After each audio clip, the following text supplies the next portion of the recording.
Eräänä hienona päivänä Muumilaaksossa tapahtui jotain vallan ennenkuulumatonta.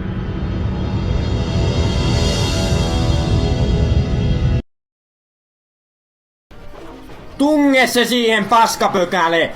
Perkeleen paska, kun vittu tää ei vittu toimi tälleen paskalla, voi perkele. Mutta se oli epätavallista, että hän unohti nuuskansa.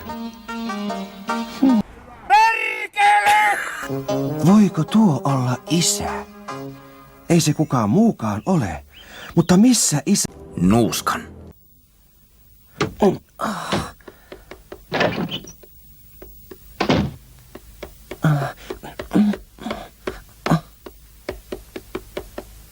Isä, isä!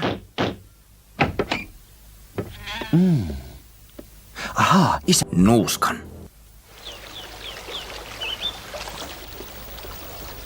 Terve, Nuuskamuikkunen. Hei, muumi, pappa. Pappa kulta, minne sinulla on noin kova kiire? Minä lähden kävelylle. Ai, se olet sinä.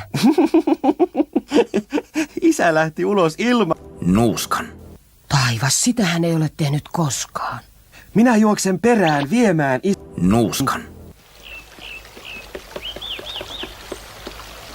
Hei Nuuskamuikkunen, menikö isä tätä tietä? No vittu ei!